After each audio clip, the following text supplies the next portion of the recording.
Muchas gracias a la Sociedad Geográfica de Lima por permitirme expresarles a ustedes algunas ideas con respecto a este tema de la sostenibilidad urbana.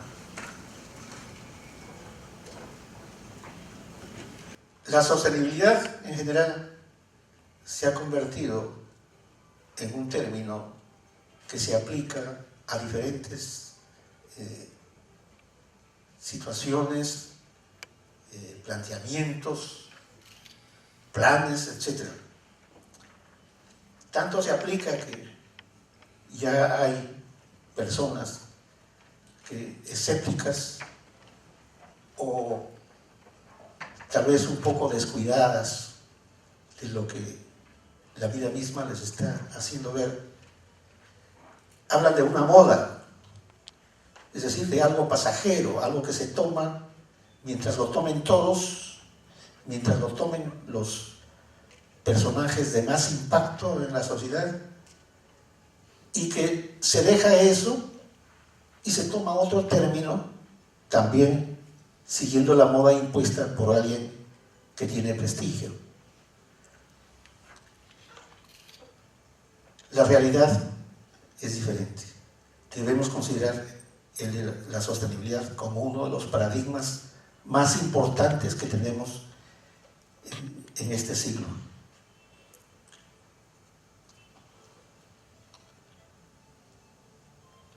La idea de esta presentación es plantearles desde la concepción de lo que es la sostenibilidad, aplicarla al tema urbano, hacer algunos comentarios sobre los principios que deben regir esta sostenibilidad y finalmente les presentaré alguna consideración final que no es mía, sino está basada en la presentación que alguna vez hizo un pensador que trata estos temas en sus actividades. Esencialmente, el desarrollo sostenible es el proceso por el cual se tiende a mejorar la calidad de vida de los pobladores y pobladoras en equilibrio con el ambiente y con las capacidades económicas del medio en el que nos encontremos. Satisfacer esas necesidades significa alcanzar niveles adecuados en vivienda y servicios, salud, alimentación, educación y empleo, conjuntamente con oportunidades permanentes de participación decisoria en la gestión para el desarrollo. En la gestión para el desarrollo.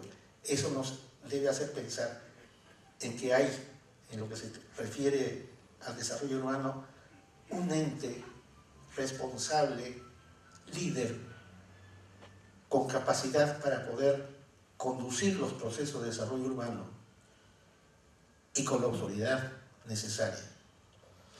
Pero ese ejercicio de esa autoridad no se debe estilar ahora de ninguna manera un estilo autoritario, sino un estilo participatorio de quienes tienen que ser gobernados y tienen que acatar esas normas que se pueden establecer.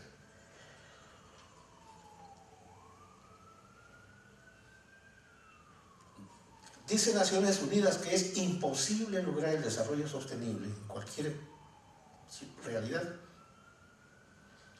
si existe una masa crítica integrada por personas en pobreza. Y nosotros lo vemos en Lima y lo podemos ver en cualquier parte del país, lo podemos ver en las áreas urbanas, en las áreas rurales. La pobreza existe, por más que sabemos que ha habido algunos cambios estadísticos al respecto, pero la pobreza, los excluidos de los que se hablan ahora, existe todavía. Porque todo lo estamos dejando en manos del mercado. Y como ustedes saben, el mercado atiende fundamentalmente a quien puede pagar las cosas. El mercado es eso. Y no todos están en condiciones de pagar por lo que necesitan.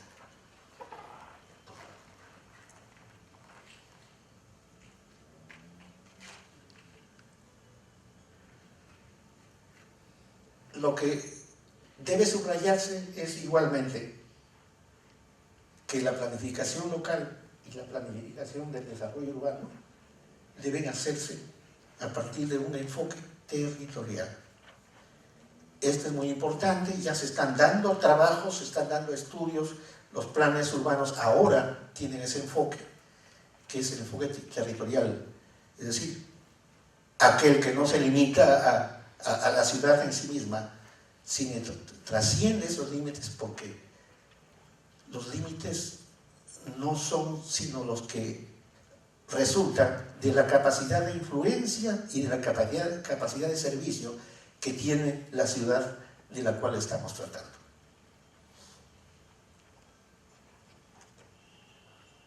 Pero atender el problema de la pobreza a nivel local, ¿no?, con la utilización racional de recursos ambientales, es esencial en toda estrategia, pero que tienda al desarrollo sostenible. Y ese desarrollo sostenible no puede lograrse si no es dentro del marco del desarrollo humano. Mucha discusión ha habido, sobre todo en el proceso electoral y cuando se estableció el presente gobierno, respecto a crecimiento, que eso no es un crecimiento inclusivo. Bueno, es que la verdad es que el mero crecimiento no significa desarrollo. Es importante el crecimiento, no puede haber desarrollo sin crecimiento, es cierto. Pero si las cosas no cambian para una gran masa de población, entonces no hay desarrollo. Miren nomás lo que pasa con Lima. Lima ha crecido, por supuesto, pero ¿se ha desarrollado Lima? No podemos decir que nuestras ciudades, no solamente Lima, sino todas las ciudades crecen físicamente, la planta física se extiende en la misma forma en que se ha extendido en todas nuestras ciudades. Pero no siempre podemos decir que hay desarrollo, es decir, no hay un mejoramiento de la calidad de vida de las personas y una superación de los niveles de pobreza a los cuales debe alcanzar el desarrollo. Por eso es que se habla que el crecimiento tiene que ser inclusivo. Yo no sé por qué, ya es una apreciación personal, por qué se teme tanto hablar de desarrollo, porque el término desarrollo compromete a hacer mucho más de lo que se esté haciendo. Y entonces se insiste en hablar de crecimiento. Claro que se dice crecimiento inclusivo, ya es un avance. Pronto hablaremos, creo, de desarrollo. Los objetivos principales de este desarrollo sostenible son la atención ineludible a los objetivos del desarrollo humano, el desarrollo económico local y la aplicación prioritaria de los recursos disponibles a la inversión social y productiva.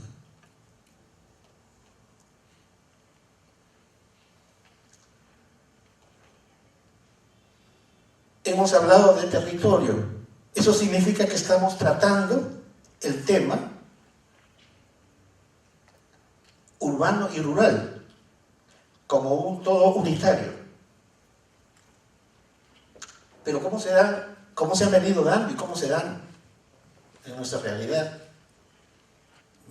en todos los países, salvo en el caso de países europeos?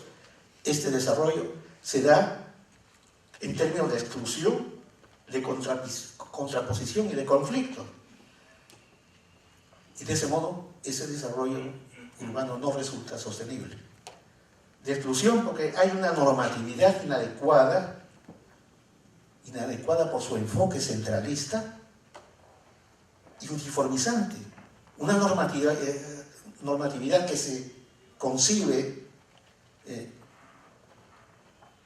generalmente con base en el modelo próximo, en el modelo inmediato que tienen los legisladores, en el modelo visible. Y que generalmente es, por ejemplo, el caso de ciudades, las ciudades urbanas y costeras. El estilo de gestión municipal mismo es excluyente de lo rural respecto al urbano. Las municipalidades se preocupan de la ciudad. Lo que pasa en el campo no interesa. A pesar de que las municipalidades tienen vigencia sobre toda la provincia, sobre todo el territorio provincial o sobre todo el territorio distrital y no exclusivamente sobre la área urbana. Es contraposición y conflicto, porque hay apropiación de las tierras de cultivo por usos urbanos. Esa es la mecánica siempre, siempre ha sido, y así seguimos en ese estilo, porque no se buscan otras formas de expansión, de crecimiento.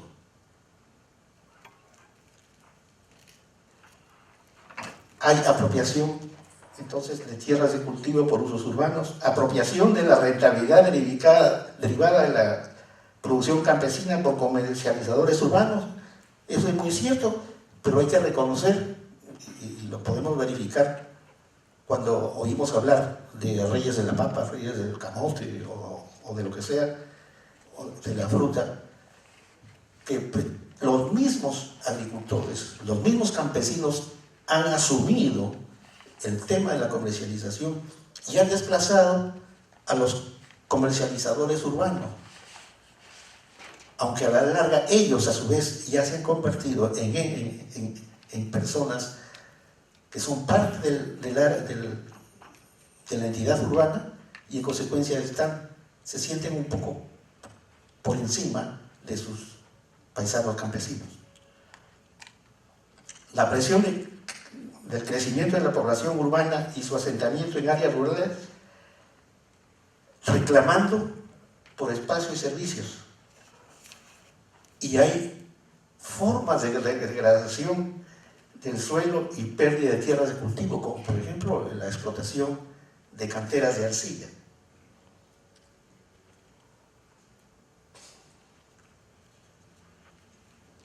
Con esta situación hay que indicar de que se viene imponiendo una visión unitaria del espacio urbano, el espacio urbano rural. El tratamiento de los problemas y el diseño de soluciones tiende a un enfoque territorial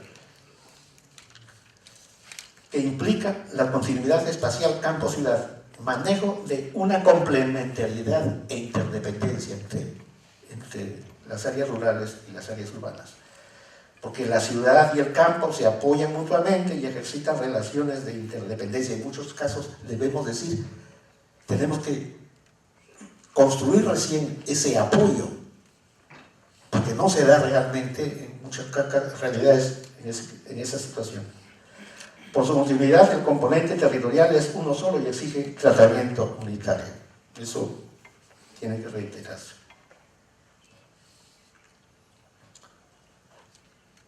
Lo ideal es que exista un ordenamiento territorial idóneo que tenga en cuenta las calificaciones, vocaciones, limitaciones o soportabilidad de los ecosistemas para poder conducir, darle los mensajes necesarios a los planes de desarrollo urbano en relación con el conjunto del territorio. La sostenibilidad urbano-rural deberá lograrse de manera integrada, pero aplicándose acciones diferenciadas según las realidades específicas. Cada realidad, la realidad urbana, la realidad rural, la realidad de una ciudad y la realidad de otra, o de parte de una ciudad con respecto a otras áreas, necesitan un tratamiento específico, pero sin perjuicio de la coherencia entre ambos procesos, que concurren sobre el mismo suelo.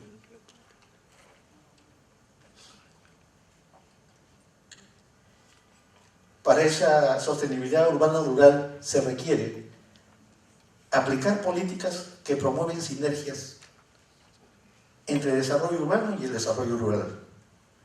La planificación física debe comprender necesariamente la continuidad urbano-rural de conformidad con las disposiciones del ordenamiento del territorio, combatir la pobreza en la ciudad y en el campo, elevando los niveles de vida en ambos espacios con base en la promoción y diversificación de actividades económicas, controlar la degradación del medio ambiente urbano-rural y propender a un desarrollo urbano más equilibrado sobre la base del desarrollo de las ciudades intermedias y la extensión de las facilidades de la vida moderna desde las ciudades hacia los asentamientos rurales. Hay que restringir la apropiación de tierras de cultivo por usos urbanos o la extracción de insumos para la construcción, aplicar programas de desarrollo rural con participación de las comunidades involucradas, adoptar las consideraciones ecológicas en la asignación de usos del suelo urbano territorial a partir de la zonificación económica y ecológica y su interpretación cartográfica mediante el documento orientador Marco Territorial para el Planeamiento Urbano. Proteger los bosques y compartir la desertificación, adoptar prácticas agrícolas sustentables, minimizando la quema de residuos y restringiendo el uso de agroquímicos.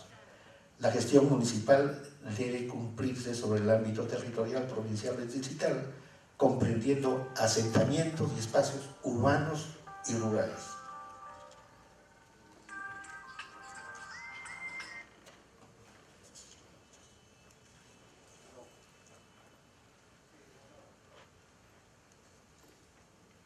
Cuando existe insostenibilidad en lo que sea el proceso urbano-rural, este resulta de los incrementos poblacionales y crecientes demandas sobre los recursos ambientales, principalmente suelo y agua, agravados por la limitación de los gobiernos locales para atender estos procesos con adecuadas políticas y planes urbanos territoriales. Y la ley les manda hacer esos planes.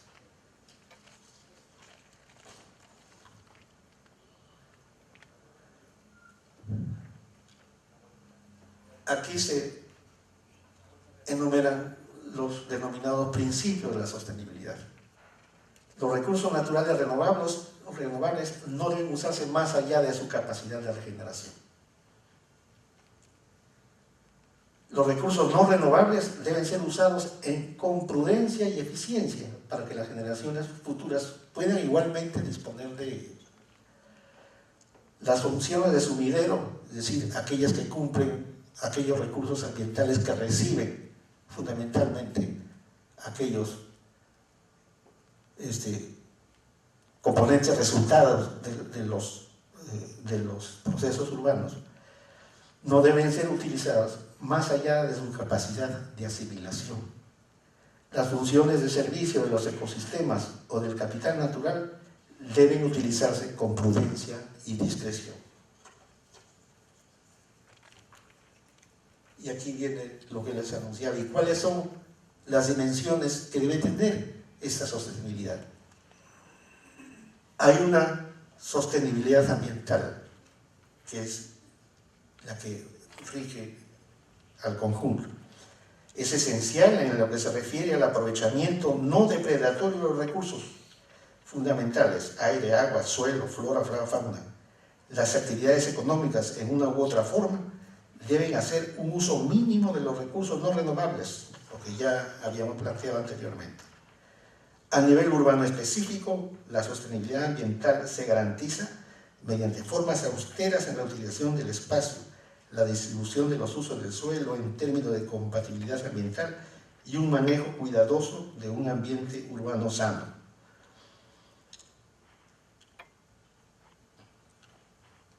Ve la sostenibilidad por seguridad física, sobre todo en nuestro medio, que está sometido a comportamientos críticos de la naturaleza. La localización de asentamientos, de actividades y de infraestructura que no cuida las condiciones de vulnerabilidades, que no aplica los criterios de la gestión del riesgo a la corta o a la larga, y mejor, inesperadamente se ven enfrentados a los problemas derivados de las manifestaciones violentas de la naturaleza. la sostenibilidad económica. Es decir, que depende de la amplitud y naturaleza de la base económica local, de la diversificación y permanencia de las actividades productivas, de su capacidad de especialización y competitividad y de la dotación de recursos financieros y legales para una administración local eficiente y eficaz. Hay sostenibilidad económica, por ejemplo,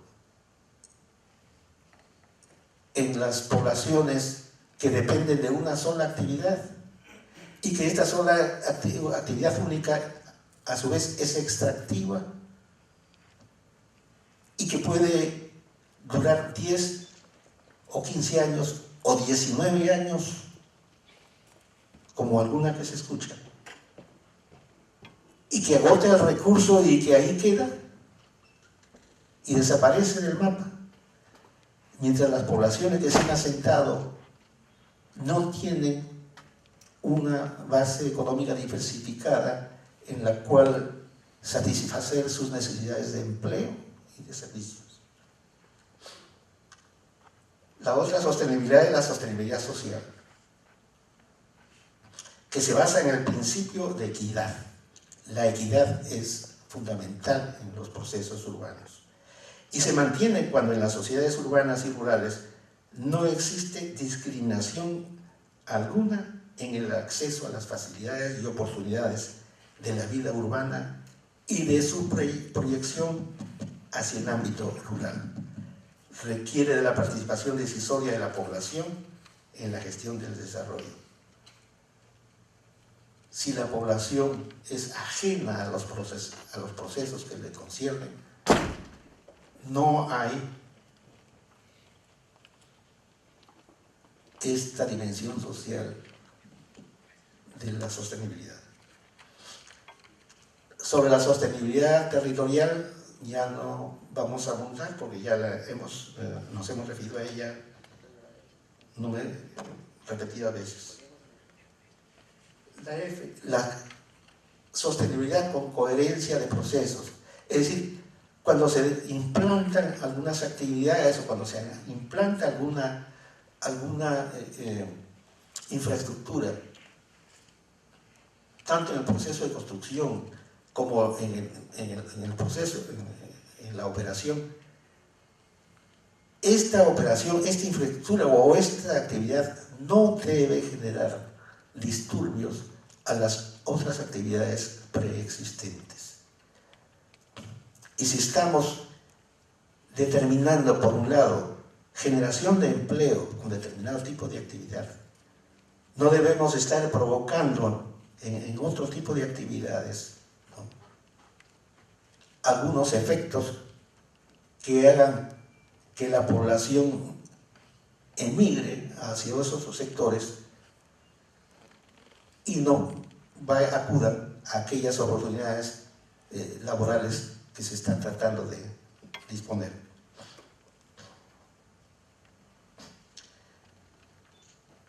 Lo que tiene que hacerse es garantizar la interdependencia armoniosa, controlando las tendencias a la urbanización,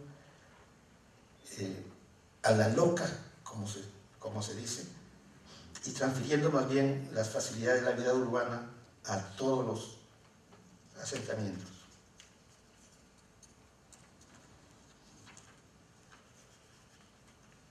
Luego tenemos la sostenibilidad institucional. Está dada por el origen democrático de las instituciones que tienen que ver con estos procesos, fundamentalmente. Eso es lo que le da legitimidad. La sostenibilidad institucional es posible en la medida en que exista una real participación informada de la población en los procesos de planificación, el cumplimiento de normas, políticas y planes, el seguimiento y evaluación del ejercicio de los gobiernos en términos de respeto ambiental y de transparencia en la gestión. Finalmente está esta dimensión de la sostenibilidad ética. Es común a todas y supone la actitud que tenga la población, las autoridades, las instituciones, con respecto a los procesos que en una u otra forma hacen uso de los componentes ambientales. Uno de los elementos principales de esta sostenibilidad es el principio de solidaridad entre los seres humanos y con la naturaleza, cuando hay una constante ineludible con la cual debe ejercerse una gestión participativa de bienes y servicios, teniendo en cuenta las realizaciones personales y las aspiraciones culturales de los diferentes grupos sociales, no habiendo exclusión. La ética ambiental orienta los procesos y comportamientos sociales hacia un futuro justo y sustentable para toda la humanidad. La ética ambiental se convierte así en un soporte existencial de la conducta humana con lealtad hacia la naturaleza y por la sostenibilidad de la vida.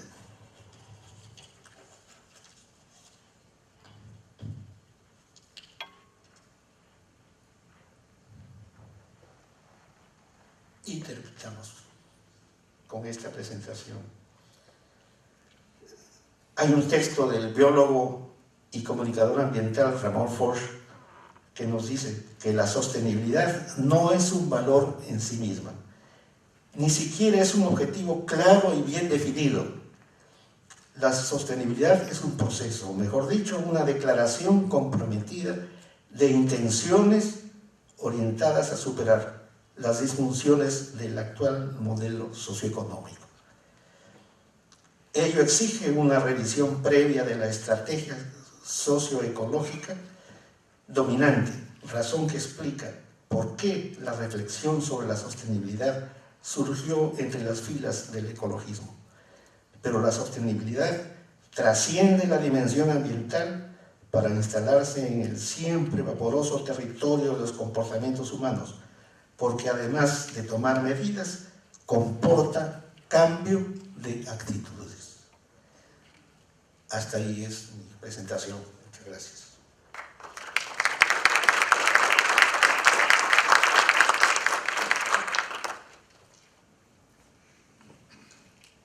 Te felicito, Mario, por tu exposición. Gracias. Lo que es una pregunta. Acá en el Perú, un país, digamos, el principal problema es tomar estas medidas, digamos, lo que estás hablando, ¿no? Pero ¿cómo podemos tomar una medida si sencillamente las autoridades no son competentes para poder, digamos, resolver todos los problemas que tenemos?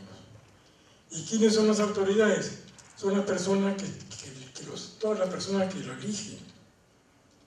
Entonces, el fondo de todo esto tal vez sea capacitar en la currícula, digamos, de educación, para que en realidad las personas puedan elegir a lo más conveniente para que puedan sencillamente realizar todo lo que justamente estás planteando. Mientras que estos políticos no tengan la capacidad para poder, digamos, realizar y tener conciencia de lo que están haciendo, sencillamente, te digo, esta es letra muerta. Yo lo que sugiero es que sencillamente en educación, o sea, en primaria o secundaria, haya cursos para que en realidad el mismo, digamos, las mismas personas que votan tengan un poco más de visión para poder elegir a las autoridades. No sé.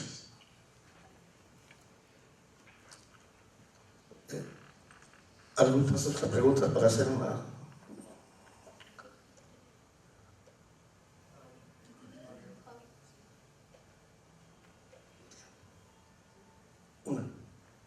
Sí.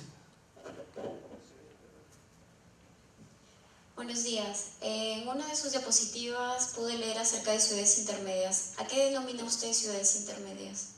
o si hay algún levantamiento en Perú acerca de sus ciudades intermedias. Sí, la última pregunta que está.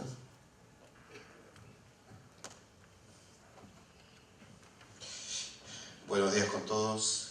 Felicitaciones, Mario, por tu presentación. Yo tengo dos reflexiones sobre el concepto de sostenibilidad cuando tenemos que llegar a un punto de equilibrio entre la sostenibilidad social y la sostenibilidad económica. Tienen orígenes e intereses muchas veces contrapuestos y la autoridad no hace el esfuerzo por encontrar el equilibrio, sino algunas veces ni siquiera entiende cómo se concilian los intereses entre unos y otros tendencias. La otra parte es respecto a la sostenibilidad institucional. Mencionaste en tu presentación que el sistema democrático lo garantiza, pero muchas veces ni siquiera el sistema democrático garantiza la sostenibilidad institucional, porque en realidad lo que debe ocurrir es que siempre la población es la que tiene que apropiarse de los planes o de los objetivos de desarrollo urbano, porque solamente la población es la que puede garantizar que los objetivos se puedan lograr. Porque ocurre también, y todos tenemos experiencias, de que los cambios de administración, ya sea en cualquier instancia o en cualquier nivel, lo que puede significar es simplemente voltear las páginas, olvidarse de lo que se trabajó en la gestión anterior, ¿no? Y perderse tiempo, ¿no? Eso ocurre, ¿no? En algunas veces es positivo, ¿no? Voy a, por ejemplo, comentar una experiencia muy pequeña nada más para señalar cómo puede ser positivo, pero también puede resultar negativo. Cuando se hablaba del transporte rápido masivo en el periodo de Andrade, por lo que se denominaba Lima Bus, se hablaba de un transporte sobre la base de vehículos de combustión de petróleo, diésel. Cuando aparece la gestión Castañeda, hace una apuesta política, continúa con el proyecto, pero gracias al cambio, hay un cambio de la matriz energética para que ese sistema se movilice a través del gas natural. Entonces, por ejemplo, el cambio ahí fue positivo, pero aquellas administraciones que, por ejemplo, no continúan proyectos municipales, como la Vía Expresa, por ejemplo, y que se tenga que interrumpir, esos cambios, esa democracia que permite los cambios de gobierno no contribuye siempre a que se puedan cumplir los objetivos de desarrollo urbano. Bien. La primera interrogante se dirige a ver de qué manera se puede lograr que la participación de la población en la gestión de los procesos de desarrollo urbano pueda conducirse en términos que avancen precisamente hacia la sostenibilidad. Y hemos hecho mención con frecuencia a la participación de esta población en los procesos de gestión. Pero esta participación tiene que ser necesariamente informada. Y la información viene desde las aulas de las escuelas secundarias hasta los niveles universitarios, en los cuales nos preocupamos casi siempre exclusivamente de aquellos aspectos, de aquellos puntos de las currículas que tienen que ver directamente con aquel objetivo profesional que estamos buscando, y no hay un segmento, no hay un espacio en el cual se discutan, por ejemplo, temas cívicos, no hay necesariamente la discusión de los temas ambientales y de la responsabilidad que tenemos con respecto a la naturaleza. Fíjense una cosa interesante y que es una lección para nosotros. En la Constitución ecuatoriana se ha establecido un artículo en el cual se atribuyen nada menos que derechos, así como se reconocen los derechos a la persona humana, se le reconocen los derechos a la naturaleza. Y en ese sentido, desde el nivel constitucional hasta la gestión mínima del poblador común y corriente, hay una actitud favorable a estos procesos y hay sí un esfuerzo institucional por capacitar no solamente a la población, sino importante a los mismos tomadores de decisiones, a los mismos que acuden y que pretenden llegar algún día a un nivel político para que puedan tener responsablemente cumplir con sus obligaciones. La señorita nos pregunta sobre lo que son las ciudades intermedias. Hay también muchas definiciones al respecto. Yo lo que quiero traer aquí es, y que nos interesa, es que fíjense, hay que tener en cuenta que así como tenemos Lima metropolitana, en realidad la metrópoli es Lima Callao, hay una serie de ciudades en el país que han venido en los últimos 30 años creciendo y captando aquellos flujos migratorios que originalmente tenían como destino Lima, ya se van sedimentando cada vez más en otras ciudades. Podemos decir que las ciudades intermedias son aquellas que hacen una intermediación entre ciudades menores de 5.000 y menos habitantes, que generalmente son asentamientos rurales, y aquellas ciudades mayores, como es la capital y que son ciudades que son cabeza regional. Las que están entre ellas, que están mediando, esas son las ciudades intermedias, y por su ubicación y por su dinámica están en capacidad de producir efectos muy positivos a los medios regionales para poder neutralizar las influencias o las deficiencias que pudieran haber en las ciudades y en los espacios rurales.